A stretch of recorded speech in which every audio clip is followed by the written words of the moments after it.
Assalamualaikum warahmatullahi wabarakatuh. Alhamdulillah, salatu wassalamu ala rasulillah wa ala alihi wa sahbihi wa mawala ba'd. Sahabat, insyaallah dirahmati oleh Allah SWT. Tentu persoalan Raja Ampat ini menjadi persoalan yang penting sekali untuk kita perhatikan, karena persoalan ini adalah persoalan yang mendasar, yaitu apa? Tata kelola yang tidak sesuai dengan Islam, sehingga menyebabkan kepemilikan yang seharusnya tanah itu adalah milik umat, tapi kemudian diserahkan, bahkan dikuasai oleh elit tertentu, segelintir orang, bahkan asing termasuk pengusaha. Dan jelas untuk itu harus dibutuhkan kekuatan besar untuk mengembalikan tanah itu kepada umat gitu ya. Nah, kita udah memahami bahwa Islam itu punya aturan tentang konsep kepemilikan atau milki ammah, kepemilikan umum, bahwa termasuk tambang ini adalah milik umat yang harus dikelola oleh negara dan hasilnya itu demi kemaslahatan untuk umat. Hanya saja konsep ekonomi Islam ini tidak akan bisa sempurna diterapkan, direalisasikan kecuali harus oleh negara. Tentu pengamalan hukum Islam ini yang sifatnya itu penting seperti ini, itu adalah membutuhkan peran, bukan individu, bukan kelompok, tapi harus ada yang namanya negara. Tentu untuk adanya negara ini perlu adanya kesadaran umat untuk mau taat kepada Allah, untuk mau diatur dengan hukum-hukum Allah. Nah, untuk sampai kepada membentuk kesadaran umat ini, maka diperlukan aktivitas pembinaan. Yaitu apa? Melakukan pembinaan tengah-tengah umat, bahwa kita sebagai seorang mukmin ini harus sami'na wa ata'na, harus mendengar dan harus taat, yaitu kepada Allah dan kepada Rasulnya.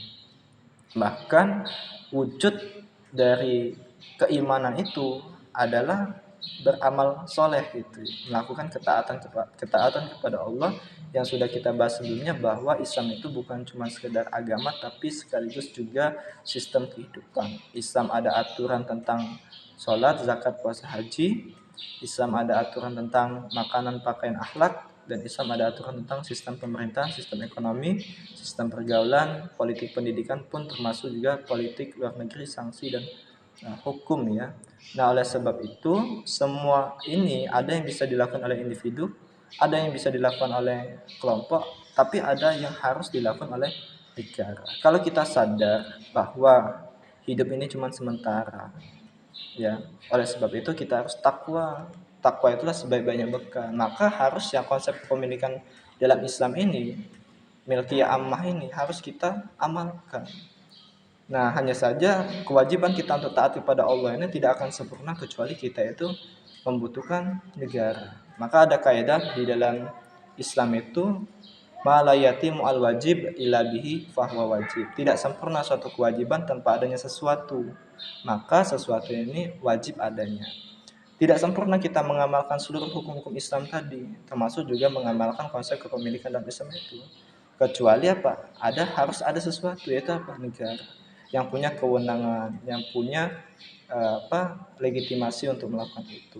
Hanya saja negara ini seperti apa? Yaitu negara yang menjadikan kekuasaan itu dalam rangka untuk mengamalkan hukum-hukum Islam tadi sebagai konsekuensi dari keimanan. Oleh sebab itu, negara ini harus ada. Kalau tidak ada, maka negara ini akan membuat kita jadi susah. Nah, maka di dalam Islam itu ada konsep kepemimpinan dalam Islam yang dipimpin oleh seorang imam. Nah, imam itu adalah penguasa dalam Islam. Dia diangkat oleh umat dalam rangka untuk menerapkan hukum Allah Subhanahu wa taala. Berbeda dengan ini hari, penguasa ini hari diangkat dalam rangka untuk menerapkan sistem sekuler, sistem yang tidak berasal dari Allah Subhanahu wa taala. Tentu akibatnya itu muncul banyak kerusakan-kerusakan. Nah, oleh sebab itu para ulama itu wajib menyampaikan wajibnya kita itu mengangkat seorang imam, gitu ya. Dan kemudian imam ini harus ada. Bahkan haram hukumnya kita itu tidak ada imam, ya, lebih dari 3 hari. Nah, oleh sebab itu daripada kita dosa, maka kita harus menyampaikan kepada umat bahwa umat Islam ini harus beriman dan juga bertakwa. Bertakwa itu bukan cuma sholat tapi seluruh aturan Islam yang lainnya. Nah, hanya saja ada aturan-aturan Islam yang tidak bisa kita amalkan kecuali harus ada negara. Jadi membentuk negara, membangun negara itu sebenarnya aktivitas yang merupakan ibadah juga. Ya, ibadah dalam konteks ibadah secara umum, yaitu menjalankan ketakwaan kepada Allah. Untuk apa? Mengamalkan hukum-hukum Islam. Jadi kalau tidak ada negara, tidak ada aktivitas mendakwahi penguasa misalnya, maka penguasa tidak akan bisa mengamalkan Islam kalau tidak ada dakwah. Nah, oleh sebab itu sekali lagi bahwa satu-satunya jalan untuk menyelamatkan kerajaan empat itu harus mengamalkan Islam dalam konsep kepemilikan Islam tadi, yaitu kepemilikan umum, milkiyah ammah, bahwa tambang itu harus kita ambil kembali. Kita ambil kembali ya dari para pengusaha yang mengambil itu ya, untuk kemudian kita kelola oleh negara ya yang berasaskan Islam, dan kemudian bisa hasilnya itu untuk umat. Insya Allah dengan adanya imam yang menerapkan hukum Allah dan sunnah ini ya akan membawa kita kepada keberkahan. Ya, oleh sebab itu wajib bagi kita untuk mengajak umat itu kepada satu kesadaran yang sama, bahwa kalau kita nggak ada imam, ya penguasa yang menerapkan hukum Allah dan Rasulnya, kita berdosa. Nah, biar nggak dosa apa? Kita belajar konsep kepemimpinan dalam Islam, konsep kepemilikan dalam Islam, dan Islam dari A sampai Z, pun mengamalkannya dan pun selanjutnya mendakwakannya. Ya, oleh sebab itu mari kita berdoa semoga imam ini segera terwujud gitu ya, yang bisa membebaskan kita, mengeluarkan kita dari kegelapan menuju cahaya dengan aturan-aturan Islam yang mulia. Wallahu a'lam bishawab. Assalamualaikum warahmatullahi wabarakatuh.